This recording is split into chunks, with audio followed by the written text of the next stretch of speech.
Recordamos lo que hemos visto en el tema 3 muy rápidamente. Hemos visto el diseño de la unidad central de proceso del computador. El computador siempre está formado por la CPU y la memoria. La memoria tiene las instrucciones y los datos con los que se ejecuta un programa, que se ejecuta en un programa. La unidad central de proceso es el conjunto de dispositivos necesarios para poder ejecutar un ciclo de instrucción y determinar cuál es el siguiente ciclo de instrucción. La unidad central de proceso está formada esencialmente por una unidad de control, que ya hemos visto que es un pequeño descodificador que genera las señales de control, y la vía de datos. La vía de datos antiguamente se conocía como la RALU, la Register más ALU, la unidad aritmética con los registros. Hoy en día parte de la memoria, como hemos visto en el diseño, gran parte de la memoria está dentro de la propia unidad de datos. Eso es lo que, esa relación entre la unidad central de proceso y la memoria es la que vamos a estudiar un poquito en profundidad en el tema 4. Vimos también el diseño de una unidad de control típica. Está basado en que tiene que ser capaz de ejecutar determinadas instrucciones. Instrucciones que tienen un formato. Nosotros hemos elegido el MIPS porque, bueno, es bastante representativo de los procesadores actuales. Instrucciones que tienen un formato o una serie de formatos y que tienen un comportamiento, pues nos van a ayudar a determinar cómo se va a diseñar la unidad de control. Una unidad de control típica casi siempre tiene los mismos elementos. Una primera conjunto de dispositivos encargados de buscar una instrucción, conjunto de dispositivos, en este caso sería este sumador de aquí, necesarios para buscar, para determinar cuál es la siguiente instrucción, dispositivos para buscar los operandos, por ejemplo, datos que están en un banco de registro o datos que están dentro de la propia instrucción, como en el caso de ADI, la instrucción ADI. La unidad aritmética, es decir, ya ahí vendría la parte importante de ejecución de las instrucciones, de muchas de las instrucciones, sobre todo las aritméticas. Accesos a memoria, algunas, no todas las instrucciones, aproximadamente un 20% de las instrucciones que nos encontramos en un código, vosotros ya habéis programado, habréis visto que hay algunas instrucciones que son de acceso a memoria. Son solo dos, son las instrucciones que se llaman load y store. En las instrucciones de load lo que yo hago es escribir información que está en algún registro en la memoria, digamos, es sacar información del proceso, perdón, al revés, y coger información de la memoria y llevarlo a un registro, es decir, traer información a la CPU desde la memoria, eso sería un load, y en el store es al revés, tú lo que haces es sacar información del procesador y enviarlo a la memoria. Son las dos únicas instrucciones que hay de acceso a memoria. En los computadores modernos hay muchas variedades de load y store. Es decir, yo puedo traerme una palabra. Traer una palabra significa traerme una unidad de 4 bytes. O traerme media palabra, load half. Que es traerme 2 bytes. O load byte. Nada más que me traigo un byte de la memoria. Lo más frecuente es el load word. Es decir, si tus registros tienen 4 bytes de capacidad, pues lo normal es que cuando accedas a memoria es para traerte todo lo que cabe en un registro, que suele ser un entero o un número en punto flotante. También estuvimos viendo la parte de diseño de la unidad de control. La unidad de control lo que hace es determinar cuál es la siguiente instrucción, perdón, cómo se va a ejecutar una instrucción mediante una descodificación del código de operación. Es decir, yo tengo un código de operación de entrada que dice, esto es una instrucción store. Y la descodificación consiste en generar la palabra de control o la microinstrucción, ya le di nombre otro día, que es un conjunto de bits que me van a ayudar a ejecutar la instrucción. Bien, esto es lo que hemos estado viendo en el tema el tema 3 de la unidad central de proceso. Vimos también, sobre todo ya adelanté cómo serían los exámenes típicos de la unidad central de proceso. Es decir, casi siempre lo que se hace es preguntar Hay tres tipos de preguntas. Os comenté dos de ellas, la tercera os la voy a comentar enseguida. La pregunta típica es, dada una instrucción cualquiera, con unos valores determinados de los registros, unos valores determinados del contador de programa, de la memoria, de los elementos que sean necesarios para ejecutar esa instrucción, la pregunta típica es decir cuánto vale cualquier bit o cualquier conjunto de bits de todo el procesador. Yo tengo una instrucción LOA y tengo el registro 1 que vale 8 y el desplazamiento vale 9. Y yo pregunto qué valor hay aquí. Pues hay que saber que en esta instrucción de tipo LOA lo que se hace primero es calcular la dirección, lo que se llama la dirección efectiva. Es decir, siempre hay que sumar el contenido del registro con un desplazamiento. Por tanto, ya sabemos qué valor hay aquí. Si esto es 8 y esto es un 9, pues aquí lo que tenemos es un 17. El valor que tenemos aquí es 17. Y si sabemos que 17 está codificado en binario, sabremos cuál es el bit más significativo de este bus y cuál es el valor del bit menos significativo de este bus. Si me preguntan, si por casualidad me preguntaran cuál es el bit menos significativo del bus que accede a la memoria de datos, y yo sé que este número es un 17, esto a lo mejor ya no os acordáis, pero todos los números impares, su bit menos significativo es un 1.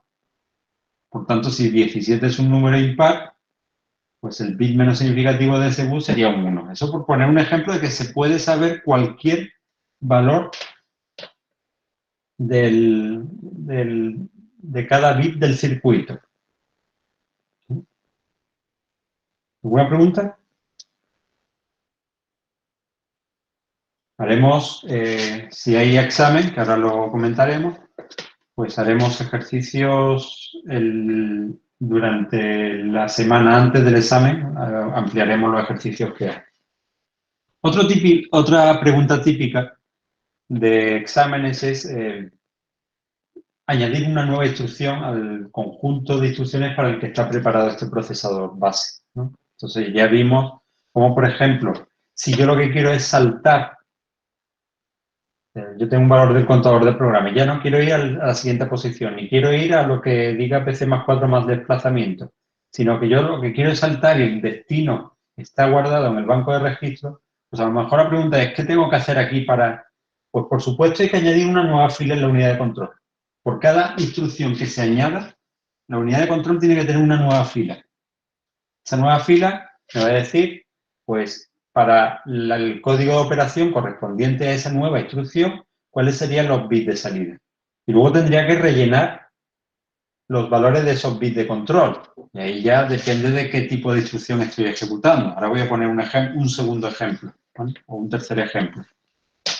También hay que hacer algunas modificaciones en el circuito.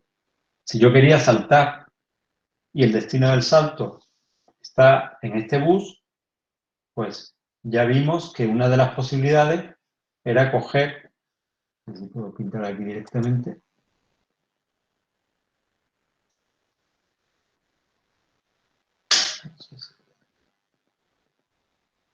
era coger el contenido de este bus y llevarlo a esta entrada para que sea un posible destino de salto el contenido de un registro. Eso en el caso de que el formato de instrucción hubiera obtenido el registro destino, por ejemplo, si la instrucción es JR, RX, el registro que sea, y el campo del registro está aquí, hubiera cogido este bus. Si hubiera sido este campo, según lo que me diga el formato, pues hubiera cogido de este otro bus, lo que llevo aquí. También vimos, pues por ejemplo, que instrucciones como jump and link o jump and link register son instrucciones que necesitan un bit de control adicional para poder escribir un determinado valor en el registro 31 en un registro fijo. No puedo elegir el registro, sino que tiene que ser para esa instrucción siempre el 31. Pero también necesitaba poder guardar el contador de programa más 4 y por tanto tenía que meter un bus que me permitiera llevar al banco de registro el valor de PC más 4.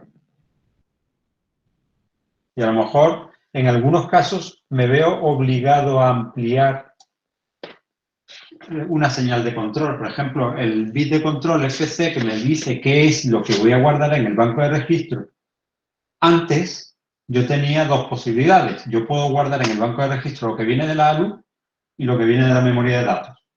Pero si yo puedo guardar en el banco de registro lo que viene de la ALU, lo que viene de la memoria de datos y, tercer caso, lo que viene de PC+4, significa que yo necesito un multiplexor con 3 entradas y una salida. ¿Cuántos bits de control me hacen falta para ese multiplexor? Estamos algo parecido a este caso de aquí. Necesito un bit de control adicional, ¿vale?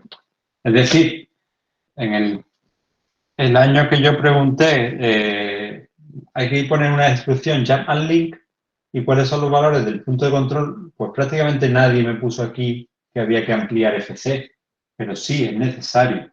Tampoco quitaba muchos puntos porque se te puede despistar. Es decir, si tú no me pones FC, pues a lo mejor la pregunta, en vez de darte un 10, en esa pregunta te doy un 9,5. ¿Vale? Pero vaya que lo correcto sería saber completar y añadir, si fuera necesario, la fila de la vía de datos.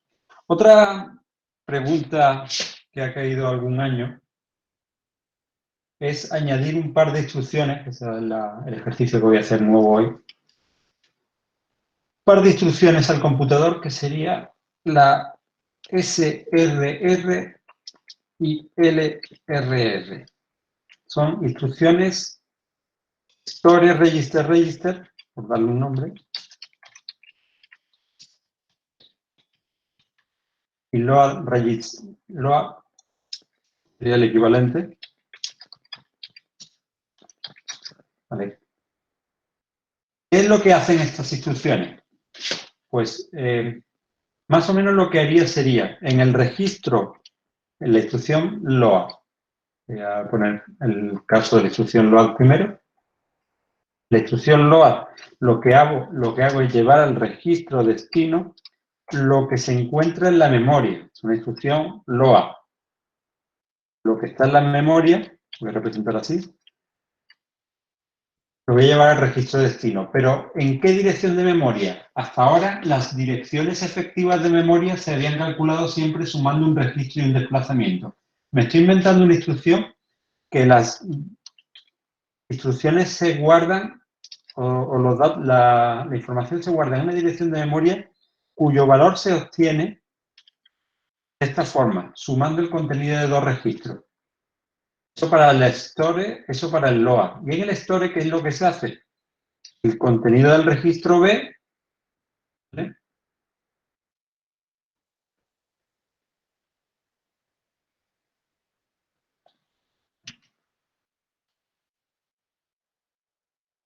A ver.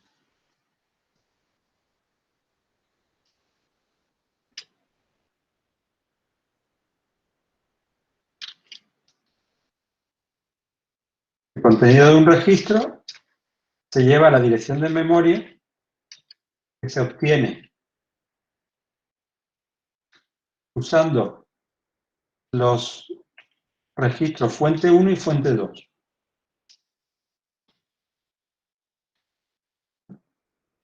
Voy a empezar por la fácil, que es el LOA. Yo tengo que llevar, esto se parece bastante a lo que ya tenía. Yo tenía antes una instrucción que sumaba un registro y un desplazamiento, calculaba una dirección de memoria y el resultado lo llevaba al registro destino. Nosotros, si quisiéramos implementar esa nueva instrucción en este hardware, ninguna transparencia que esté más limpia, si quisiera implementar esa nueva instrucción en este hardware, ¿yo qué necesito para traerme el dato? Pues necesito calcular la dirección de memoria. Pero la dirección de memoria, ¿dónde está? Ahora, ¿cómo se calcula? Pues sumando un registro más un registro. ¿Vale? Es decir, yo lo que necesito es sumar un registro más un registro. Y lo que obtengo, que es una suma, por tanto, yo lo que quiero hacer es una suma. Lo que quiero hacer aquí es seleccionar como fuente de B el valor 0. La instrucción siguiente es la actual más 1. Fijaros cómo voy marcando las operaciones que yo necesito hacer. Todavía no he llegado a la memoria. He calculado la dirección efectiva y la única diferencia es que antes tenía que usar el desplazamiento y ahora ya no lo necesito. ¿Vale? Bien, con esto calculo la dirección de memoria. O sea, no he tenido que tocar nada en el hardware. Sí tengo que tocar algo, y es que para la instrucción SRR, la nueva instrucción que yo añado aquí, si puedo, no, ahora mismo no puedo pintar, pero vaya, si yo pongo aquí una nueva fila SRR, FPC valdría 1.1, LPC vale 1 como en todos los casos. Hay que escribir en el banco de registro de una instrucción LOA. Yo me traigo un dato de la memoria. La única diferencia está en la forma en la que me traigo el dato de memoria. Sí, por tanto, hay que escribir en el banco de registro. Y aquí activo 1. Voy a dejar FDC y FC un poquito más para adelante, que es en la parte final de la instrucción, ¿vale? X, la extensión del signo. ¿Qué valor tengo que darle yo a la extensión del signo? No, no tengo que darle ningún valor. Esta instrucción, por cierto, que no lo he comentado, LRR, es una instrucción de tipo, en su formato, es una instrucción de tipo R. Voy un poquito para atrás para recordar. Es una instrucción cuyo formato es similar a las instrucciones ALU, perdón. Dos registros fuente y un registro destino. ¿Vale? La única diferencia es que esta parte de aquí no se usa para nada, ¿vale? Y yo lo que hago es usar dos registros para calcular una dirección de memoria. El código de operación me lo podría inventar porque no especificaba nada. ¿Vale? Una vez que yo tengo tanto esta instrucción, yo ya he buscado los dos operandos. ¿Y ahora qué hago? ¿Leo de memoria o escribo en memoria? Está claro, leo de memoria. Hasta aquí, todo lo que he explicado del load register register me sirve para el store register register, porque lo que hago es calcular la dirección de memoria. Pero en el store register register la diferencia estaría que tengo que escribir y no leer en memoria. Bien, hemos leído de memoria. Tenemos aquí el dato. ¿Cuánto vale FC para esa instrucción si lo que me acabo de traer de memoria lo tengo que llevar al banco de registro? 0. Por tanto, FC vale lo mismo que en el caso del LOA, un 0. ¿Vale? Sería equivalente aquí. De hecho, tiene bastantes similitudes por ahora la nueva instrucción con lo que tenía el LOA. Pero el nombre del registro destino sí que no es igual en el caso del LOA register register, porque aquí es una instrucción de tipo R, que tenía tres campos, fuente 1, fuente 2 y destino. Mientras que en el LOA normal tenía fuente 1 y destino. Fuente 1 era para calcular la dirección de memoria junto con el desplazamiento y destino. Por tanto, aquí no hay que hacer el zigzag que comentaba en la clase anterior. Y como no hay que hacer el zigzag, FDC tiene que valer 1 como lo valía en las instrucciones de tipo R. Extensión del signo, dije que no hacía falta este operando. Por tanto, lo que pongamos en la extensión del signo me da igual, porque luego no se va a usar aquí ese operando. FDB, ya dijimos, ¿lo dije? Sí, ya dije que tenía que ser 0, como las instrucciones de tipo R. Hay que hacer una lectura en memoria y no hay que hacer una escritura en memoria. La operación de ALU que hay que forzar es un 0. ¿Vale? ¿Alguna pregunta?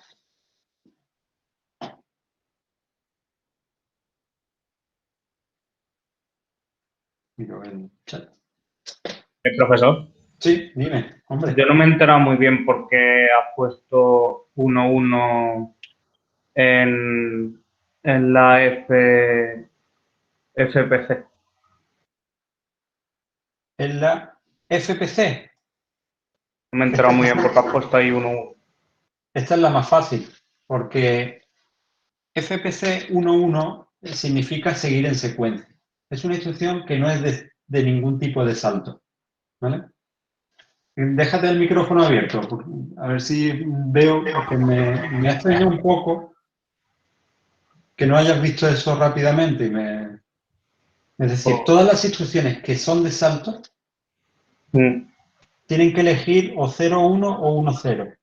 Pero cuando no es salto, siempre, siempre, siempre es 1,1. Es decir, la próxima instrucción siempre es la actual más 4. ¿Vale? Ah, vale, vale. Vale, ha sido un pequeño despiste, nada más, ¿no? Ah, Más vale, vale. preguntas.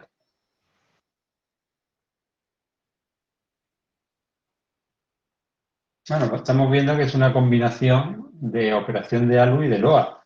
La verdad es que era fácil de ver, porque yo tengo que hacer una suma de dos registros, como hacía las operaciones de ALU, pero la diferencia es que lo que yo obtengo no lo llevo ya al banco de registros, como la suma, sino que lo tengo que llevar a la memoria y de ahí al banco de registros. Pero ahora viene una que es un poquito más sorprendente, sobre todo. No es que sea mucho más difícil, pero sí es sorprendente, que es Store Register Register. Es una instrucción en la que yo cojo un registro fuente más otro registro fuente, pero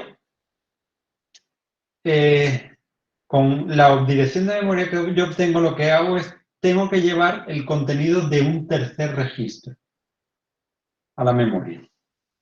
Y aquí, la verdad es que me voy a encontrar con un problema.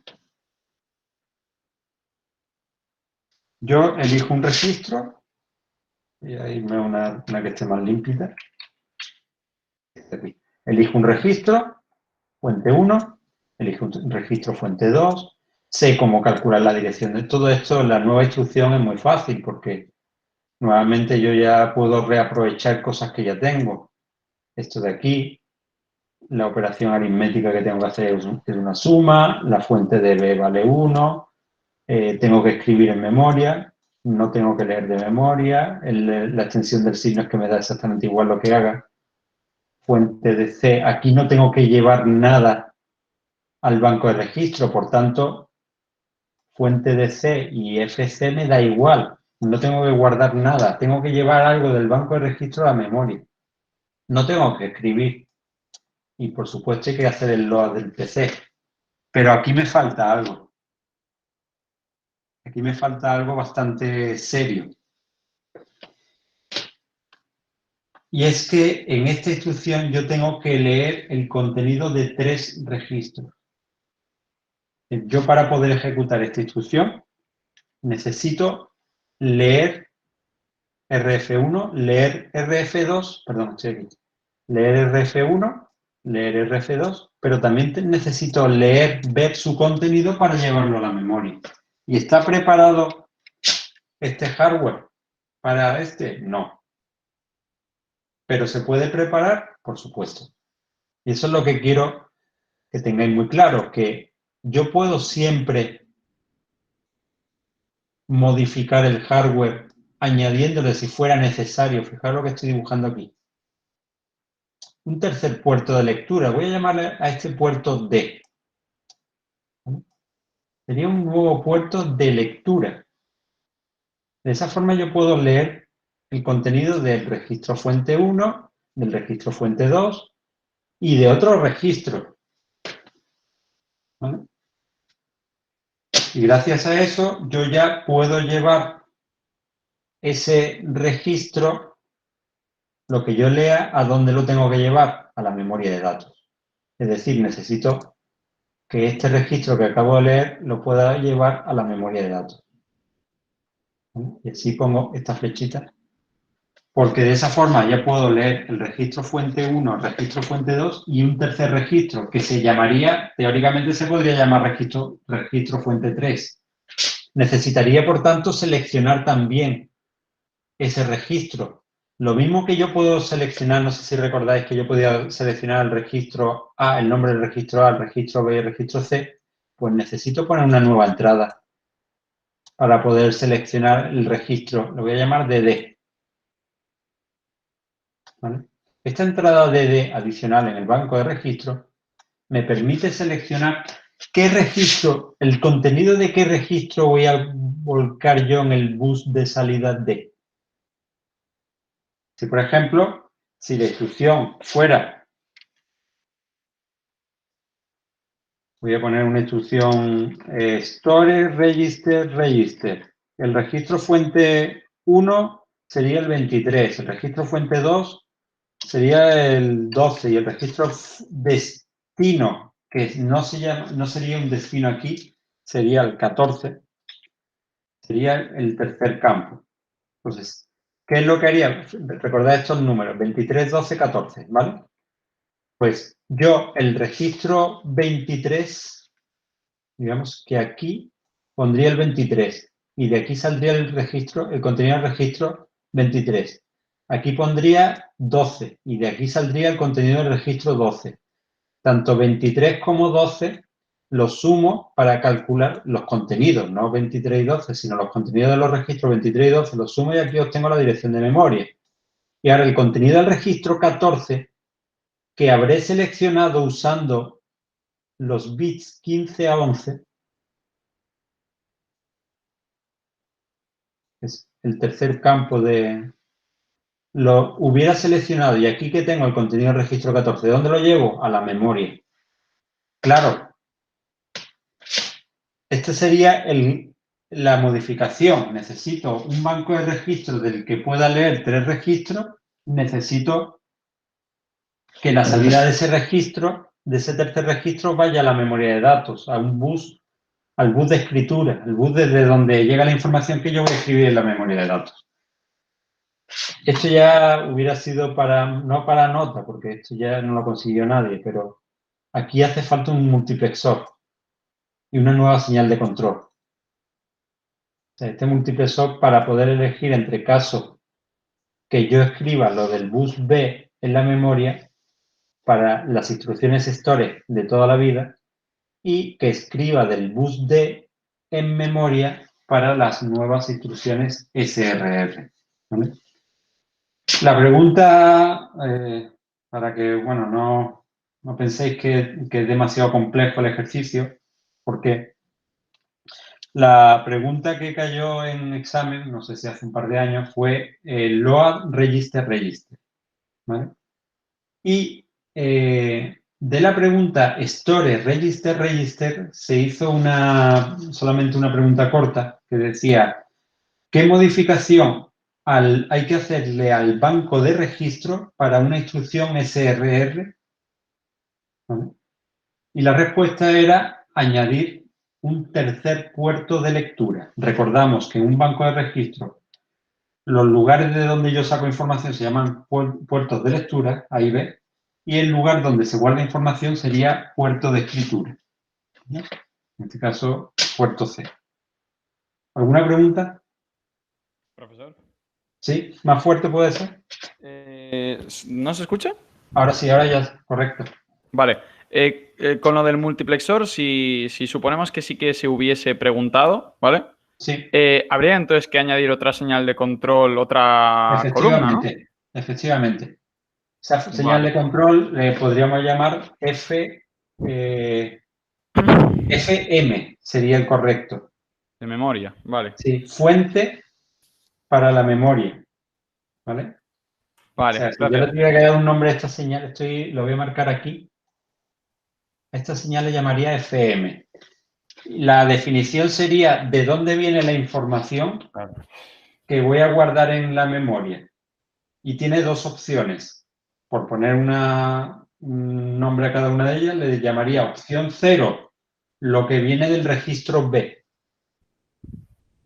que es lo que hasta ahora existía. Opción 1, lo que viene del nuevo puerto D. ¿Vale?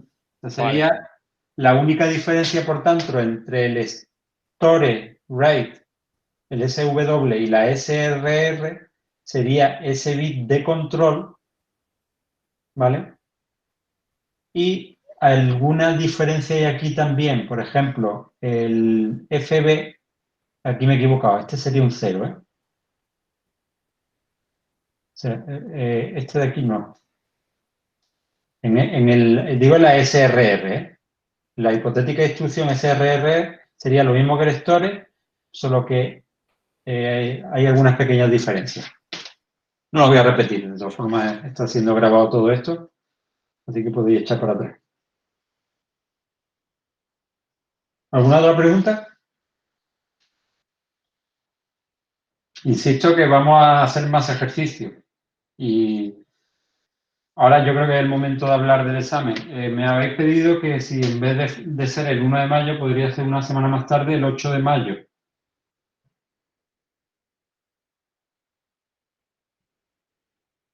Yo creo que poder quitarse 2 puntos más de la asignatura a esta altura, en el 8 de mayo, creo que es bastante bueno, porque eso dejaría muy poco para el examen final, si es que hay examen final.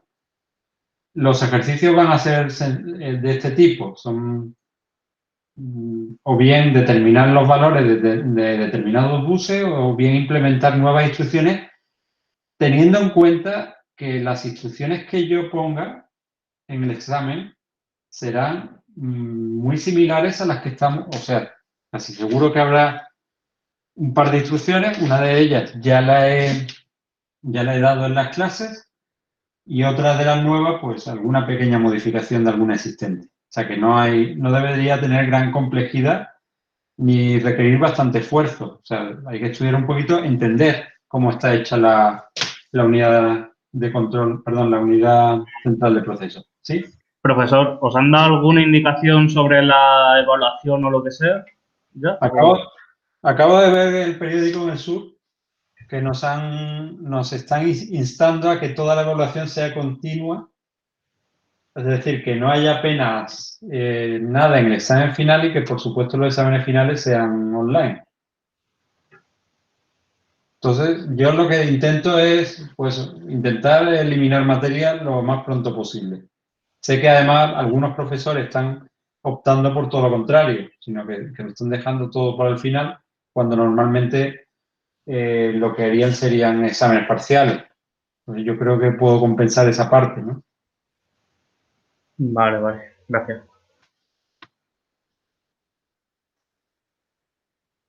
Bueno, como volveremos a este tema, si no queréis preguntar nada más, voy a empezar ya con el tema 3, el tema 4, perdón.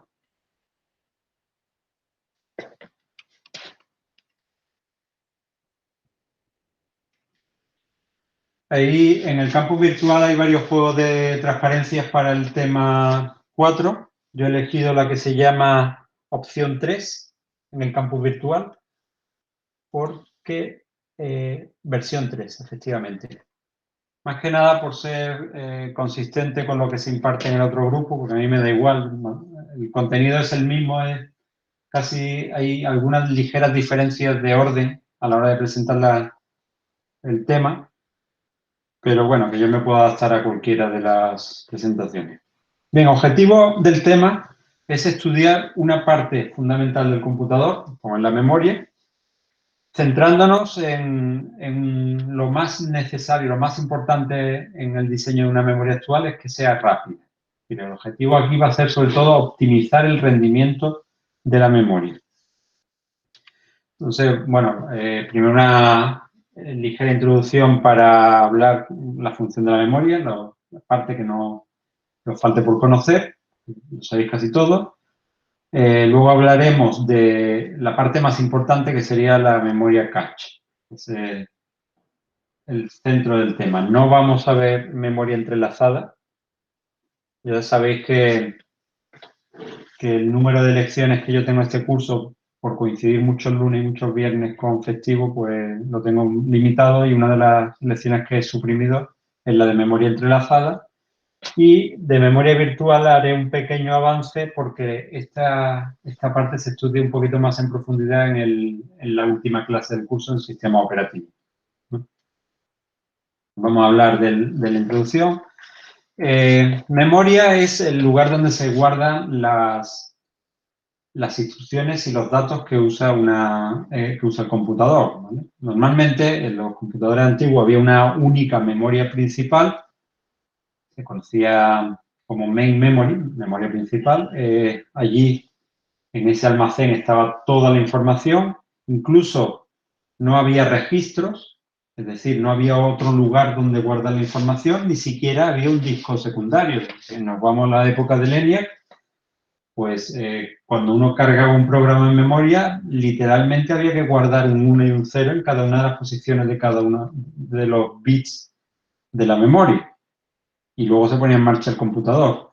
Hoy en día la memoria está un poquito ampliada. No solamente se guarda información en lo que antiguamente era la memoria principal, sino que hay una parte que se guarda en el disco duro, en lo que se llama la memoria virtual, o una parte de la memoria virtual se guarda en el disco duro del computador, como una especie de ampliación de la memoria. Hay otra zona, hay toda la parte de la información que se guarda en lo que se conoce como la cache, y todo eso es lo que nosotros vamos a estudiar en este tema, esa organización. Un problema de la memoria, un problema tremendo de las memorias de los computadores es que mientras sean más grandes, son más lentas, ¿vale? Entonces, si yo tengo una memoria rápida, pues forzosamente tiene que ser pequeña. Y si es muy, muy grande, como en cualquier computador moderno, pues se convierte en lenta. Hay una razón para ello, y es que no es lo mismo buscar un byte entre 20 que buscar un byte entre 20.000 millones. Y mientras más grande sea la memoria, más se tarda en encontrar esa información que tú buscas o en la que tú quieres escribir. Entonces, un poco el objetivo de la segunda parte, este segundo párrafo, el objetivo de los computadores, de los arquitectos de computadores, ha sido siempre acelerar, hacer que la memoria a la vez dé la impresión de que sea grande y de que sea rápida. O sea, crear esa ilusión, porque al fin y al cabo lo que nos vamos a encontrar es un sistema que está basado en la ilusión de que todo parece ir más rápido y que además todo parece enorme. Entonces, ¿eso cómo se consigue? Pues con dos conceptos más o menos bastante claros. Uno es la jerarquía. Tener varios niveles jerárquicos de almacenamiento. ¿Vale? Eso lo vamos a profundizar enseguida. Y el otro es con el paralelismo. Poder buscar 2, 4, 8 palabras de forma simultánea. El centro, el núcleo de este tema es estudio de la jerarquía de memoria. ¿Vale? El nivel, la organización de la memoria de una forma de niveles de jerarquía. Una pequeña justificación de por qué hace falta esa jerarquía es precisamente lo que ya he comentado, que las memorias son muy lentas, sobre todo comparado con el rendimiento de un procesador. Bien, aquí vamos a ver en esta gráfica el rendimiento en el eje de las Y, el paso del tiempo en el eje de las X, y vemos que el rendimiento del procesador crece de una forma bestial. Microprocesador, todo aquí. Una forma bestial es que el rendimiento se ha ido duplicando cada año y medio aproximadamente, o cada 3 años se multiplica por 4 el rendimiento. Y esto, bueno, hubo una época en la que se frenó esto, pero luego continuó y se ha recuperado prácticamente el ritmo de crecimiento que teníamos. Ese ritmo de crecimiento de los microprocesadores está muy relacionado con el tamaño del transistor y con la capacidad de integración. Poder meter más transistores dentro del procesador. Es decir, los procesadores han crecido muy rápido. ¿Y las memorias qué? ¿Qué le ha pasado a las memorias? Han crecido, pero no han crecido a ese ritmo. No al ritmo del rendimiento de los procesadores. Es decir, el rendimiento de la memoria cada vez se aleja más del rendimiento de los procesadores, lo que se conoce como el salto de rendimiento, el memory gap, el performance gap. ¿Eh?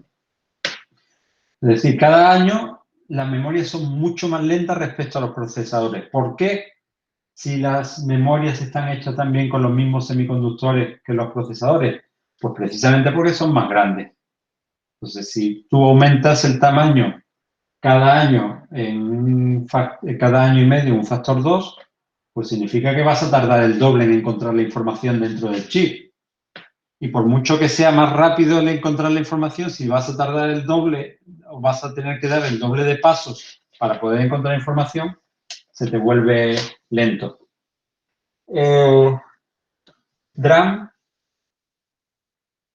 Bueno, ahora comentaré un poco esto de aquí. DRAM es Dynamic RAM, memoria de acceso aleatorio dinámica, sería la traducción. Bueno, yo creo que la palabra RAM os suena, la memoria RAM, la habréis escuchado en algún momento de vuestra vida. Es una forma de llamar a la memoria del procesador. La D de dinámica está relacionado con la tecnología utilizada basada en condensadores. Después hablaremos de por qué relación hay entre condensador y el término dinámico. Pero antes voy a hablar del término RAM, memoria de acceso aleatorio, Random Access Memory. ¿Por qué se llama memoria de acceso aleatorio? Os voy a enseñar una RAM, no sé si podéis mirar la cámara. Se ve, esto sería una tarjeta de memoria. ¿Vale? Esto es una memoria RAM, típica de un procesador de sobremesa. Esta de aquí sería otra visión de la memoria RAM. Bien, ¿por qué se llama acceso aleatorio? ¿Cómo se busca la información dentro de una memoria? He hecho aquí una pequeña animación para explicar por qué se llama acceso aleatorio. Es un poco raro el nombre. Imaginaos que yo tengo 8 bytes en mi tarjeta de memoria y yo tengo que localizar un determinado byte, el número 5, ¿vale? Que se encuentra en la posición 5 de memoria. Si me voy a contar, este sería la posición 0, 1, 2, 3, 4 y 5. Este es el byte que yo tengo que localizar. ¿Y cómo lo encuentro? Pues yo lo que tengo que hacer es una búsqueda basada en un árbol binario de selección. ¿Cómo? Yo voy a pasar por un árbol de transistores donde yo voy a elegir el camino de arriba o el camino de abajo según qué.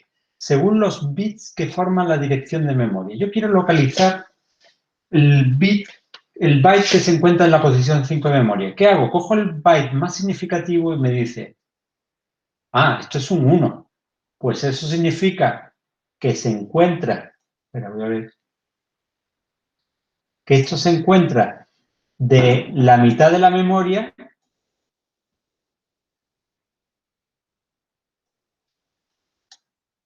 Vale, ahora no me deja pintar.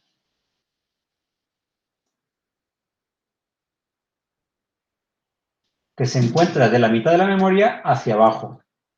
Eso sería lo que indica el primer byte. El segundo byte, ¿qué es? Un 0. Pues me dice que de esta mitad de la memoria hacia abajo se encuentra en la semimitad de arriba. 0 es más alto, o sea, más alto en la transparencia, posición más baja de memoria. 1 es más abajo en la transparencia, significa posiciones más altas de memoria. Y de esa forma ya sé que mi byte en particular o es este o es este. El tercer bit de la dirección me dice que tengo que ir por el camino de abajo, es decir, 1, 0, 1. Y de esa forma localizo la posición de memoria 101. Bueno, pues esta forma de localizar la información es lo que se llama, es lo que se conoce como acceso aleatorio. ¿Y qué tiene eso de aleatorio? Pues la realidad. Random Access Memory no tiene nada de aleatorio. Es un mecanismo en el que tú buscas la información de una forma bastante concreta, ¿vale?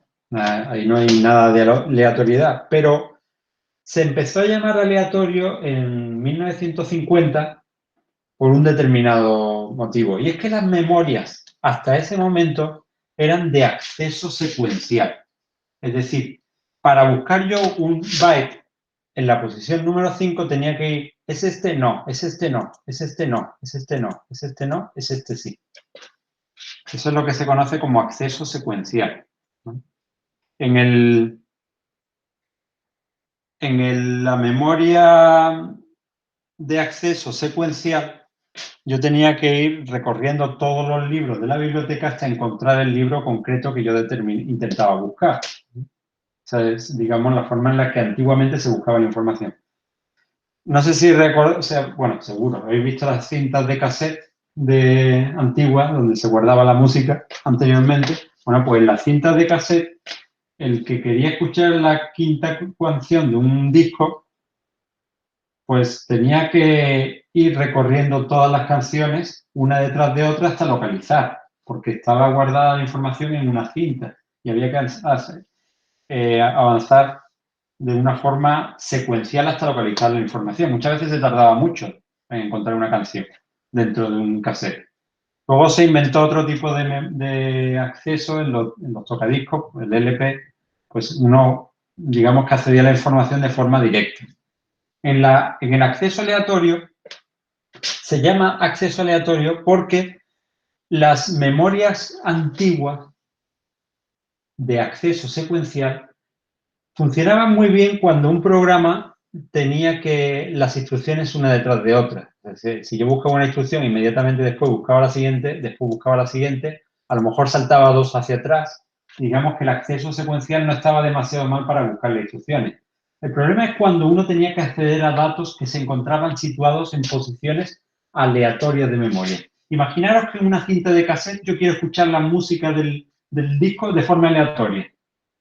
Sería echar para adelante, echar para atrás, echar para adelante. Sería muy, muy, muy lento el acceso, la búsqueda aleatoria de canciones dentro de la cinta de cassette, con mucho rebobinado, echar para adelante, echar para atrás. Sin embargo, cuando se inventó la memoria, este tipo de acceso, el que aparece aquí en este PowerPoint, este tipo de acceso era buena para la búsqueda aleatoria de la información. Y por eso se le llamó memoria para acceso aleatorio. No era memoria de acceso aleatorio, sino para acceder aleatoriamente a la información, porque sea cual sea la dirección de memoria, por ejemplo, la dirección 0, 0, 1 o la dirección 0, 1, 1, sea cual sea el número de pasos que yo tengo que dar para encontrar la información, es exactamente el mismo, igual a quién, al logaritmo en base 2 del tamaño de la memoria. ¿Cuál sería el logaritmo en base 2 de 8? 3. Es decir, a lo que mide el bus de direcciones. Y en una memoria de 4.000 millones de bytes, como puede ser este chip, ¿cuántos pasos tengo que dar yo para encontrar la información? 32 pasos. Porque sé que de los 4.000 millones, dada una dirección de memoria, el bit más significativo me dice, ¿está en la cara de arriba o en la cara de abajo? Pues están los 2.000 primeros millones o los 2.000 millones siguientes. Dentro de los 2.000 primeros millones está aquí o está aquí. Y así iría cogiendo los bits del más significativo al menos significativo hasta encontrar el byte. ¿Qué pasa cuando la memoria se duplica? Yo tengo, en vez de 4 gigas, yo tengo 8 gigas. Pues que tengo que dar un paso más. Y si tengo 16 gigas, tengo que dar otro paso más. Y por eso las memorias, mientras más grandes, son más lentas. Porque tengo que hacer más pasos en la búsqueda aleatoria. Profesor. Sí. Una pregunta de esto, que claro, que entonces a lo que llego es que, por ejemplo, en una de estas RAM, ¿no? De acceso aleatorio, pues eso, por ejemplo, son 3 pasos y va a tardar X tiempo, ¿no? Sí. Determinado, y eso, bueno, pues lo puedes cuadrar fácil con el reloj. Pero una, por ejemplo, secuencial, a lo mejor tarda, ¿sabes? O sea, a la primera ya encuentra lo que estaba buscando. ¿Cómo cuadras eso con un reloj? Bueno, en los relojes, en los ordenadores antiguos, los que no tenían memoria secuencial, perdón, los que no tenían la memoria aleatoria, tú tenías el problema de que tenías que señalizar, tendrías que enviar señales de la memoria para decir, las memorias eran asíncronas. Las memorias actuales son síncronas. En la Vale, vale. memoria asíncrona, tú enviabas una señal, una solicitud de memoria, y cuando recibías el memory acknowledge, se llamaba la señal, la memoria decía, yo ya tengo listo el dato para que lo recojas. ¿Vale? Vale, Así gracias. funcionaba.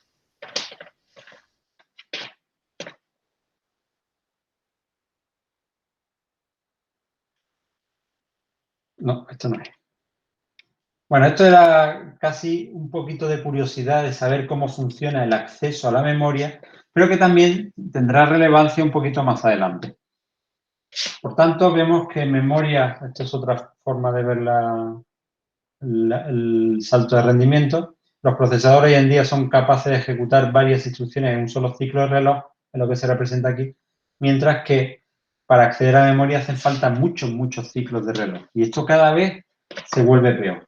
Entonces, ¿cómo se resuelve esto? Pues con un sistema jerárquico de memoria. El sistema jerárquico de memoria lo que hace es dividir la información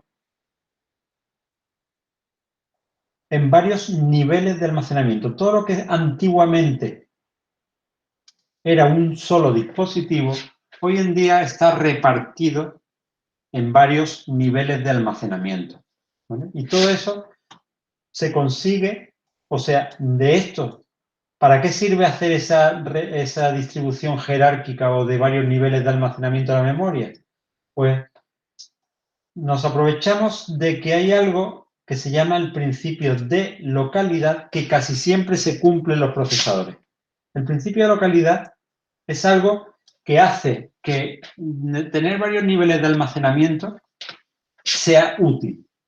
Bueno, ¿qué dice ese principio del cual podemos sacarle provecho? Una tontería. El principio de localidad es una tontería. Dice que la información que usa el computador se reaprovecha. Esa es la forma más genérica, más simple de expresar lo que dice el principio de localidad. Es decir, que si yo busco una instrucción, es bastante probable que la vaya a reutilizar.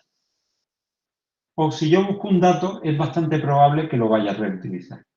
Así de simple. Ese es el principio de localidad de la forma más genérica posible. Y si se cumple ese principio, que no siempre se cumple, sino que en grandes números es bastante probable que se cumpla, ¿cómo le saco rendimiento? Pues está claro. Si algo se reutiliza mucho, ¿por qué no guardarlo en una memoria más pequeña, cuyo acceso sea más rápido? Eso ya lo hemos hecho. Vosotros lo habéis hecho ya en algunos sin ser conscientes, otros de una forma más consciente, pero todos, cuando habéis codificado, habéis escrito un código para la práctica 3, el dato, cuando vais a utilizar un dato, lo primero que hacéis es llevarlo a un registro. ¿Por qué se llevan los datos a un registro? ¿Por qué los computadores modernos llevan los datos a un registro antes de hacer operaciones? Porque los registros son 32 nada más. Y buscar información en un registro es tremendamente rápido. O sea, por ejemplo, yo puedo tardar en encontrar los datos dentro de un registro en 100 picosegundos. Mientras que buscar el mismo dato en la memoria me puede tardar 20 nanosegundos.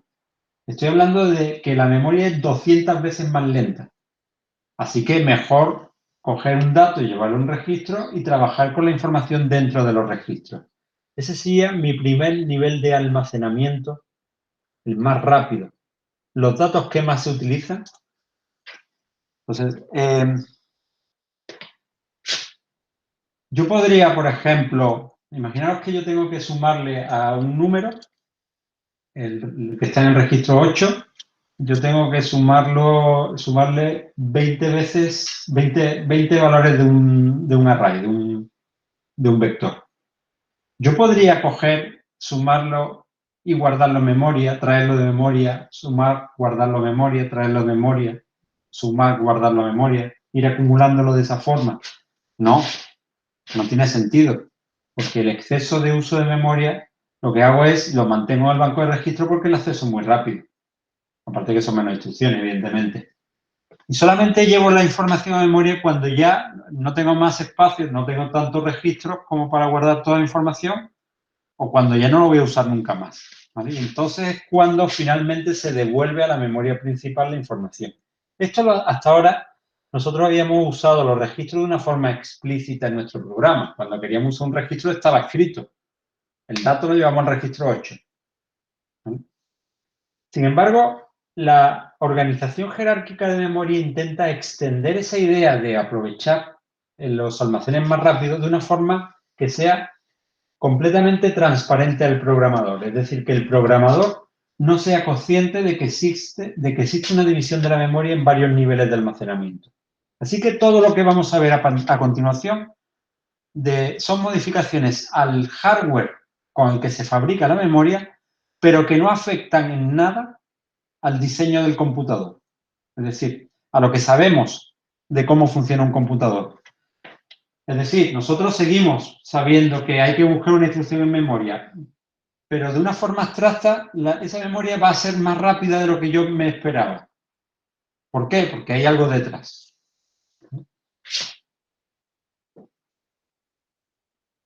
Por ahora voy a saltarme esta transparencia. Voy a ser un poquito más explícito a la hora de describir el principio de localidad y lo voy a dividir en dos versiones. Digamos que son dos variantes del principio. El de localidad temporal y el de localidad espacial. El principio de localidad temporal es bastante más parecido a lo que yo he descrito hasta ahora. ¿Qué decía el principio de localidad? Que las cosas se reutilizan. ¿Vale? Bueno, pues el principio de localidad dice, temporal, que si un acceso de memoria es referenciado, entonces será bastante probable que vuelva a ser referenciado más adelante. Referenciar es lo mismo que buscar en algunos casos o que escribir en otros casos. Voy a coger la biblioteca que tengo aquí. No sé si... Fíjate esto. Voy a poner...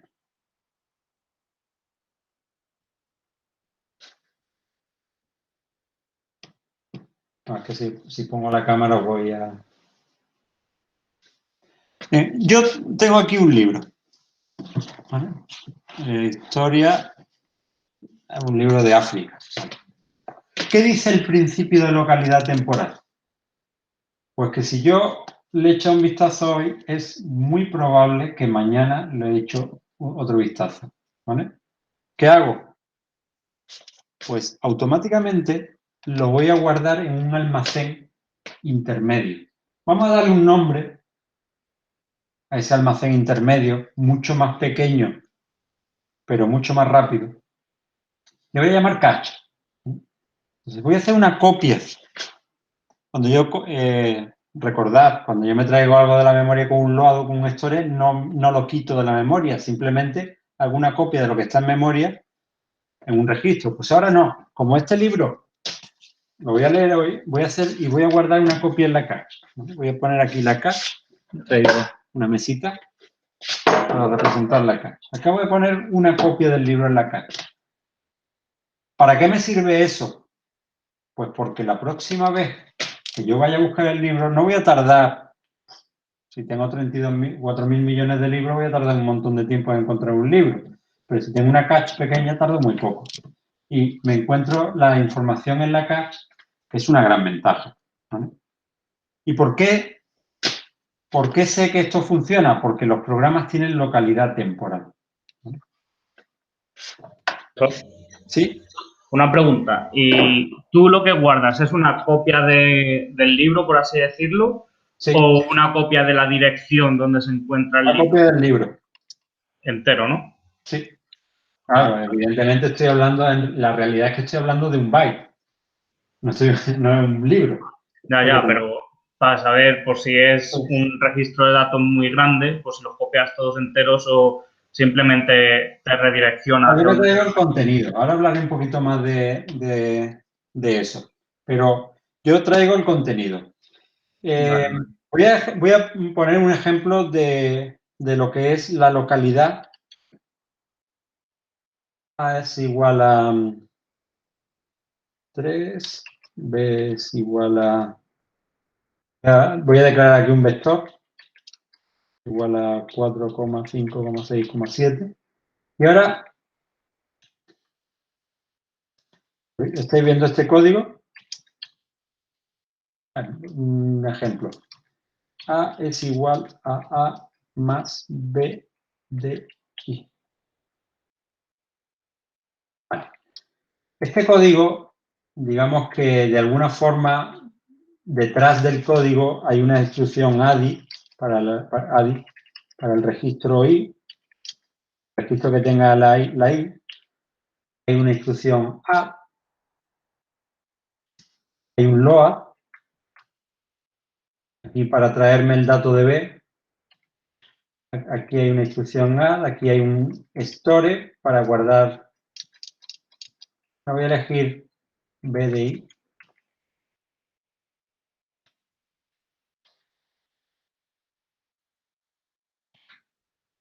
Y aquí hay un store. Y luego hay un branch detrás relacionado con que tengo que repetir iteraciones. ¿Vale? Más o menos esto, lo que a mi izquierda aparece como el lenguaje, el programa en lenguaje de C, a la derecha sería el equivalente en ensamblador. ¿Qué dice el principio de localidad temporal? Me dice que si yo uso accedo a una determinada dirección de memoria, por ejemplo, voy a buscar la instrucción add que se encuentra en la posición 18. Es bastante probable que la vuelva a buscar. Por tanto, si yo busco la instrucción en la memoria, tardo mucho la primera vez y lo guardo en la cache, si alguna otra vez vuelvo a buscar esa instrucción, voy a tardar mucho menos. ¿Se reutiliza aquí la suma? Al menos 100 veces. Porque tengo que hacer 100 veces la instrucción de suma. ¿Se reutiliza este ADI? Sí, 100 veces como mínimo.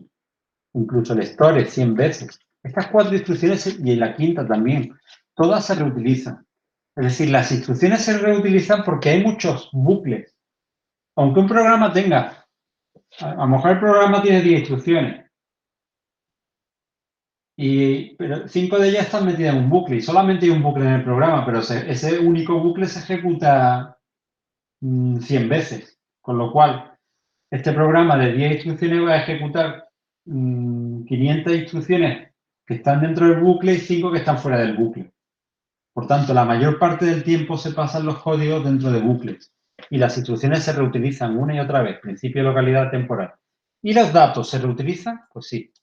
¿Cuántas veces reutilizo yo este dato? Pues 100 veces. ¿Y la variable i? ¿Cuántas veces accedo a la variable i para sumarle una y volver a guardarlo en la variable i? Otras 100 veces. O sea, las mismas variables se usan una y otra vez, las mismas instrucciones se usan una y otra vez, lo que decía el principio de localidad temporal. ¿Vale? ¿Y cómo saco provecho? Pues lo que más se usa se guarda en la cache. En los niveles, no digo la cache porque todavía no la he inventado. Hablo de los niveles de la jerarquía de memoria, que son almacenes más pequeños, pero gracias a que son más pequeños son mucho más rápidos. Segunda variante, localidad espacial. La localidad espacial en realidad no es que los datos se reutilicen. Está relacionado con lo siguiente. Bien, acabo de bajarme un libro que se llama África 1. Es bastante probable que mañana o en un futuro cercano lea el libro que está a continuación. Es África 2. Bueno, no lo voy a sacar porque es que esto aquí es súper complicado. Bien. Es decir, si yo accedo a una dirección de memoria, es bastante probable que acceda a direcciones de memoria que están próximas. Nearby. Aquí la palabra sería el nearby. Direcciones de memoria muy cercanas. De hecho, suelen ser bloques de información contiguos. Eso se cumple también y lo vamos a ver en nuestro programa. ¿Qué dice el principio de localidad temporal? Que si yo accedo a una determinada dirección de memoria, por ejemplo, localidad espacial, perdón, que si yo accedo a la dirección número 11, donde está la variable i, es bastante probable que acceda a la dirección 12. Y también es bastante probable que acceda a la 13, 14, 15, las que sean, consecutivas. ¿Por qué? Bueno, hay varios motivos. Por ejemplo, en el caso de los datos, porque el programador suele declarar las variables a medida que las vas utilizando. Si vas a utilizarlas de forma contigua, pues se almacenan de forma contigua. Pero sobre todo por los arrays. Si yo accedo al primer elemento de un vector, es bastante probable que acceda al segundo, el tercero, el cuarto y el quinto. O que si yo accedo a una instrucción como las 16, es bastante probable que acceda a las 17. De hecho, la localidad espacial en lo que respecta a las instrucciones es casi el modo normal de funcionamiento, porque después de una instrucción casi seguro que voy a acceder a la siguiente. ¿Cuándo se rompe el principio de localidad espacial en las instrucciones? Cada vez que hay un branch o un jump. Pero muchas veces esos branch o jumps que te rompen el principio de localidad espacial, que significa que yo paso de leer este libro, paso a leerme aquel que está en la otra punta de la biblioteca. Bueno, pues muchas veces esos saltos, al final lo que revierten es un reaprovechamiento de la localidad temporal. Es decir, hacen que yo salte hacia atrás, con lo cual vuelva a repetir instrucciones. Importantísimo tener muy claro que estos principios no se cumplen siempre, ¿vale? Es decir, lo que dicen es que es muy probable, ¿vale? Entonces, ¿cómo se saca provecho del principio de localidad temporal? La forma más simple es la siguiente. Cada vez que yo busco un dato en memoria, automáticamente copio la información en una memoria más rápida. Le voy a llamar ya a esa memoria rápida, le voy a llamar cache, ¿no? Un almacén intermedio de información, y ahí es donde yo guardo la información. De esa forma saco provecho del principio de localidad temporal. Y de localidad espacial, ¿cómo saco provecho? Pues cada vez que yo me traiga un tomo de la memoria, me traigo un bloque de tomos. Veamos a ver si soy capaz. Voy a coger este de aquí. Si yo me traigo este tomo, me voy a traer un bloque de información. Ese bloque de información lo voy a guardar en la caja. Uno de ellos, porque lo necesito. Esto, por si acaso, ¿vale? Es lo que hace el almacenamiento en cache. Guarda un bloque de información. Para que ya nos vayamos haciendo una idea, esos bloques de información, en el caso de la cache, son bloques de alrededor de 32 bytes. Es el tamaño típico del bloque de información. Eso significaría que si yo me traigo la variable i, me traería un bloque de información formado por la variable i, el 3, el 4 y el 5. O si me traigo una instrucción como load, me traía el load, add, store y branch. Perdón, 32 bytes. Perdón, es que estaba pensando en los computadores de doble precisión. En los computadores de 64 bits me hubiera traído 4 variables. Los computadores de 32 bits me hubiera traído 8 variables. O sea, todo este bloque de información me lo hubiera traído en un solo acceso a la cache. O sea, hubiera guardado en la cache todo un bloque de información y también cabrían todas estas instrucciones. Hasta 8 instrucciones caben en un bloque de información de cache. Voy adelantando algo que voy a detallar bastante en la clase siguiente, ¿vale? Todavía estoy en la parte de introducción. Vuelvo un poquito hacia atrás, entonces ya entendemos bastante mejor qué es eso de la jerarquía de memoria, pues dividir el almacén de la información en varios niveles en los cuales mientras más pequeño sea la capacidad de almacenamiento, el tamaño size puede ser muy pequeño, tengo la ventaja de que la velocidad es mucho más alta y también tengo el problema de que esos bloques pequeños tienen un precio más alto. Normalmente cuando tú usas una tecnología de pequeño tamaño puedes invertir más en precio. Entonces, ¿qué es lo que se hace? Pues los archivos, los ficheros de registro, perdón, los bancos de registro utilizan la tecnología más cara. Cada bit de información de un banco de registro puede costarte un céntimo de dólar, de euro, cada bit del banco de registro. Mientras que en un disco duro de 6 terabytes, cada bit de información cuesta 0,000000 y creo que tengo que irme al noveno cero para decir un euro. 0,00001 euro cada bit de información de un disco. ¿Por qué? Porque evidentemente yo no me podría gastar un céntimo de euro para fabricar un disco duro porque sería tan caro, sería tremendamente caro. También la tecnología es más barata. En definitiva, se organiza la memoria de forma jerárquica porque se cumplen los principios de localidad espacial y temporal. Hay un tercer principio que no aparece en las transparencias, pero que voy a adelantar porque va a ser necesario y bastante útil. Bueno, es útil en el día a día, que es el principio de inclusión. El principio de inclusión dice que todo lo que yo tenga un nivel, le voy a llamar bajo de jerarquía de memoria. El nivel bajo de jerarquía de memoria es lo que está aquí a la izquierda. Se llama bajo porque es más cercano al procesador y los niveles altos de jerarquía de memoria son los de la derecha, más lejanos al procesador. Bueno, pues el principio de inclusión dice que todo lo que tengo yo en un nivel bajo de información es una copia de algo que está en un nivel superior de información. Es decir, todo lo que yo tengo en la cache no es más que una copia de los libros que yo tengo en la biblioteca. ¿Vale? Cuando yo tengo una cache con 3 niveles, pues todo lo que está en el nivel L1 será una copia de lo que ya está en el nivel L2 y lo que está en el nivel L2 es una copia de lo que está en el nivel 3. Pero ese principio de inclusión es bastante útil por lo siguiente. Y voy a poner el ejemplo del Word. ¿Vale? Cuando uno lee un archivo de Word, ¿vale? Lo que hace es llevarlo del disco duro a la memoria principal. ¿Vale?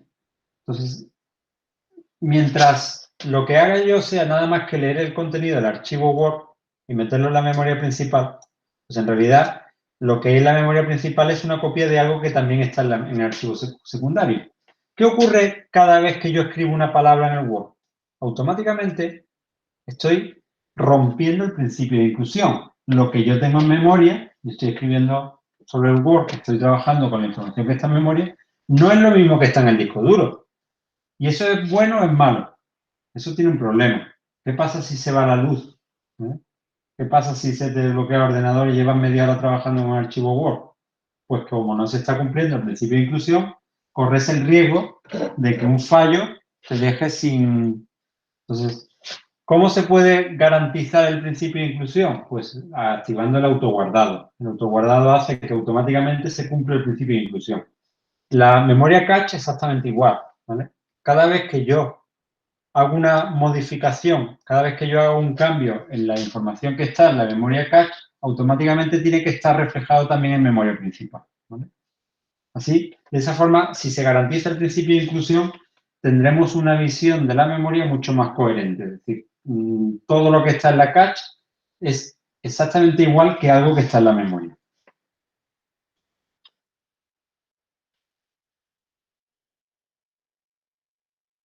¿Alguna pregunta?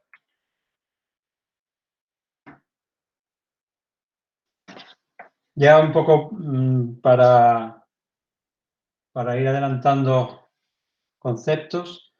La memoria principal, antes os he enseñado la tarjeta de memoria principal de un computador. Esta memoria principal es lo más equivalente a la antigua memoria de la máquina de von Neumann. Luego, lo que se hace normalmente es ampliar la memoria principal usando lo que se llama la memoria secundaria. La memoria secundaria es el disco duro. Entonces, hay una parte del disco duro que se llama archivo de paginación, que se usa, entre comillas, como una ampliación de la memoria principal. Pero no es exactamente eso, ¿eh?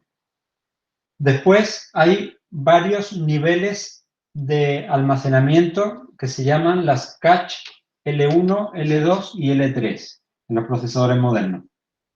Esa cache, la L1, por ejemplo, tiene 32 kilobytes, la L2 tiene del orden de 512 megabytes y de 512 kilobytes y la L3 tiene del orden de 2 a 8 megabytes. O sea, son tamaños típicos de los niveles de almacenamiento. Esa cache, en realidad, lo que guarda son algunos bloques de información de la memoria principal y el tamaño del bloque, ¿vale? El tamaño del bloque, pues, ronda alrededor de 32 bytes. Quedaros con esa cifra.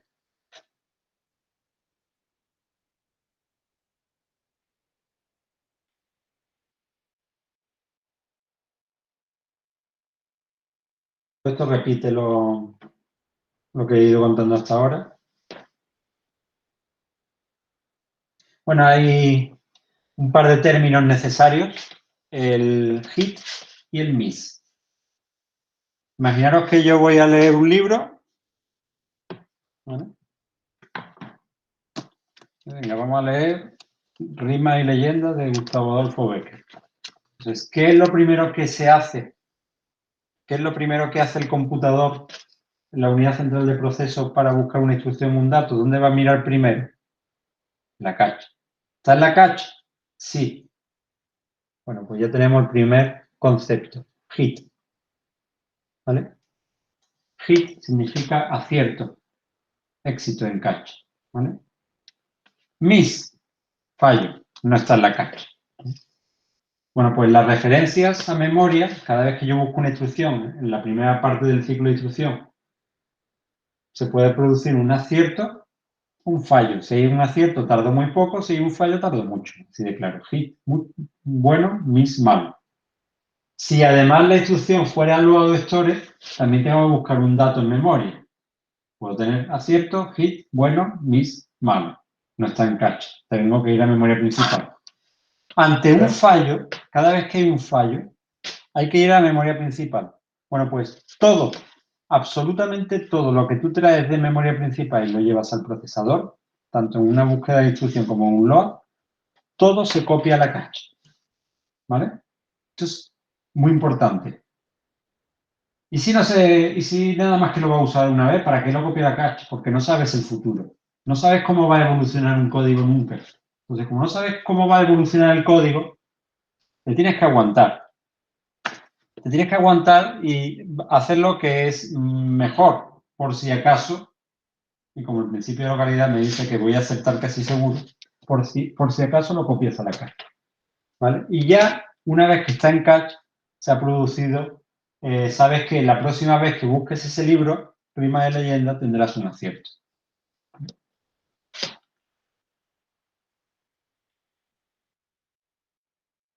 Bueno, el hit, hay otros conceptos. El bloque es la unidad de información que se guarda en la cache, típicamente 32 bytes.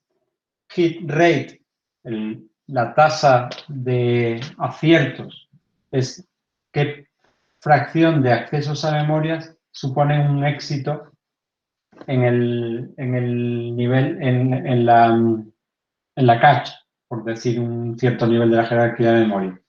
Para que os hagáis una idea, en una cache de un procesador moderno, la tasa de aciertos ronda el 99,99939 para todo el sistema de caches. Es decir, casi siempre la información está en la cache. Aunque tengáis 8 GB de memoria, es bastante probable que la mayor parte de la información quepan en unos pocos megabytes de memoria. ¿Vale? Y el hit rate es muy alto. Hit time, tiempo de acceso, tiempo de éxito.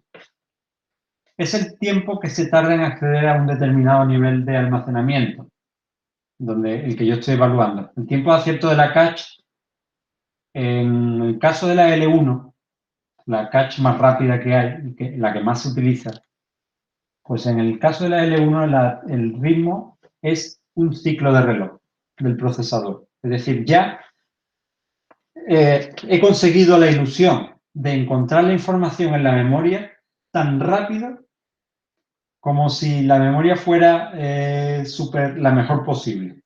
O sea, ya estoy consiguiendo que la cache funcione al ritmo del procesador. En un ciclo de reloj encuentro información. De hecho, en el tema anterior,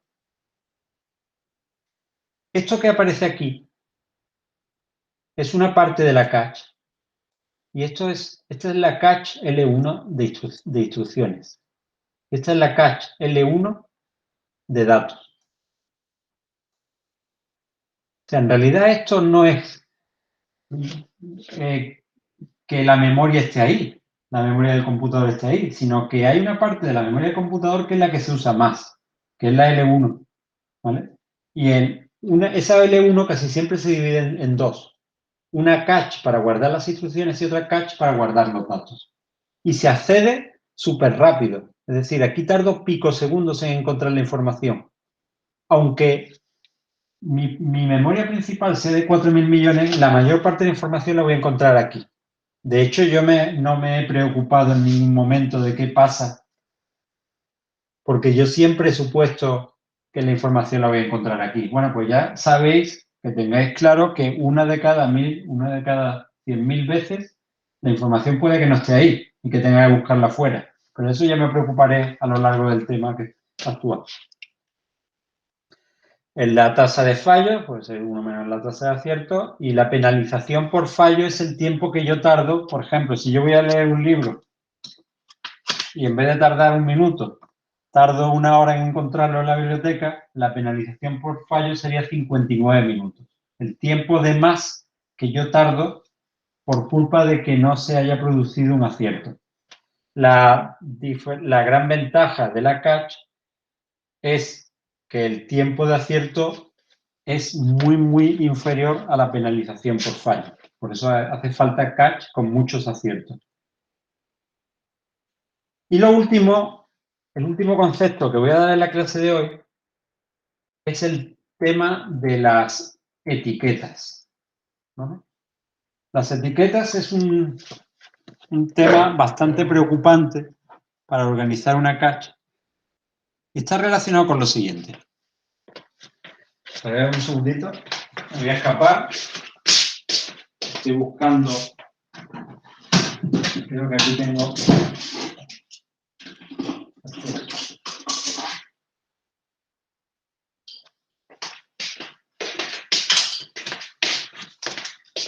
Encontrado. Bien, a ver si se me ve bien. Imaginaros que yo dice mi programa, busca la instrucción que se encuentra en la posición 3000 de memoria. La instrucción es una ADI, lo que sea, por ejemplo, una instrucción que pone un registro ADI R0, R1, R0, R0. Búscalo, ¿qué es lo primero que hace el computador? Dice, a ver, ¿está en la cache? No, es la primera vez que yo accedo a esa instrucción y por tanto no va a estar en la cache. Así que empiezo a buscarlo en la memoria. Aunque sea de acceso aleatorio, son 4.000 millones de posiciones, así que tardo pues un montón de tiempo. Al final encuentro, mira, aquí está, la instrucción 3000. ¿Aquí pone 3000? No. ¿Por qué sé yo que está en la posición 3000 de memoria? Porque mi biblioteca está perfectamente ordenada, como veréis, ¿no? Pues como mi biblioteca está perfectamente ordenada, yo sé que el elemento 3000 está aquí. Aunque la búsqueda sea aleatoria, pero aquí en ningún sitio pone que esto sea el libro número 3000. ¿Vale? De hecho, no tiene ni numeración de página, lo que sea. Lo pongo en la cache, pero al ponerlo en la cache, al hacer una copia, acabo de perder algo importantísimo, y es la información que me dice que esto donde estaba en memoria. Entonces, ¿qué necesito? Pues cada vez que por cierto, no me traigo un dato, me traigo un bloque, ¿vale? Me traigo un bloque de datos. Ese bloque de datos porque yo me voy a leer Rima y Leyenda, pero es bastante probable que lea Antonio Machado después, ¿vale? Así que me traigo el bloque de datos. Y automáticamente hago lo siguiente. Cada vez que me traigo información de la memoria principal de la cache, le pego un post-it. Un post-it donde, digamos que lo que hago es lo siguiente. Apunto. ¿Qué es lo que me he traído? Me he traído los elementos 3000, 3004, 3008 y 3000C. ¿Vale? Y lo pongo aquí, el post-it, esto es lo que se llama la etiqueta. la cache tiene, digamos que dos partes. Una parte donde están los datos realmente, las instrucciones que yo me he traído, y la etiqueta correspondiente a ese bloque de datos.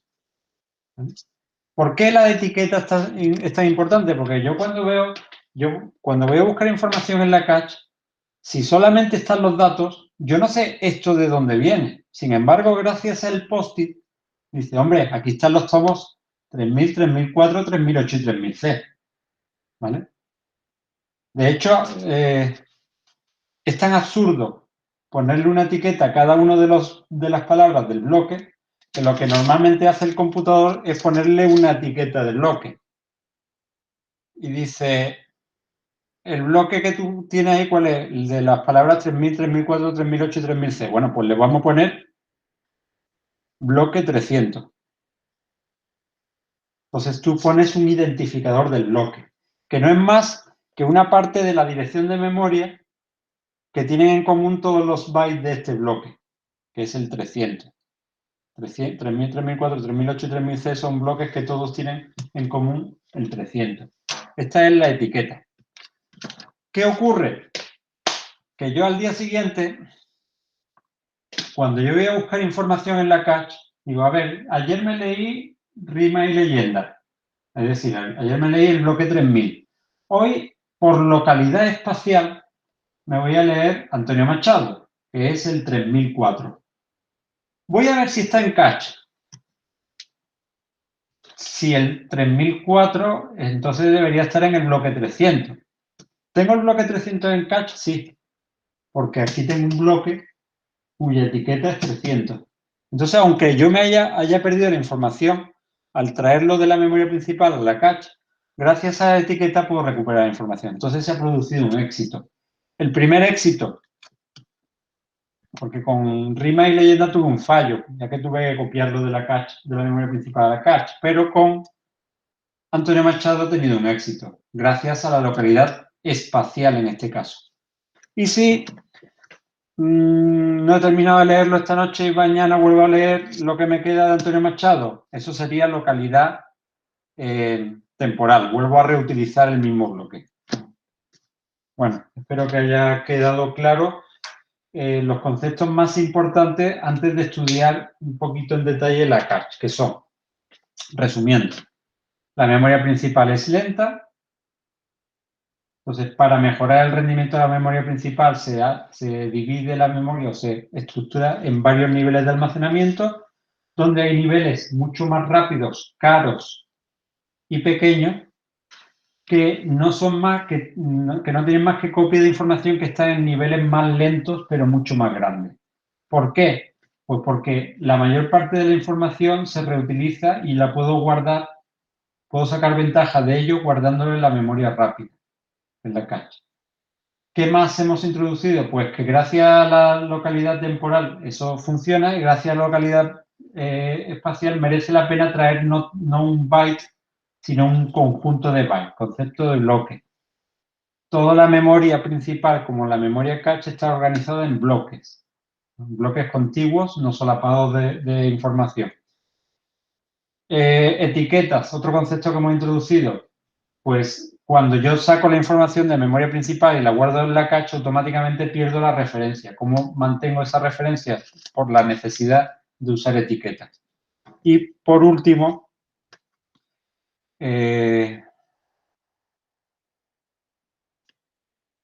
hemos introducido los conceptos de acierto en cache, fallo en cache, tasas de acierto y tasas de fallo. ¿Vale? ¿Preguntas? Todo esto se amplía en la clase del viernes, ¿eh?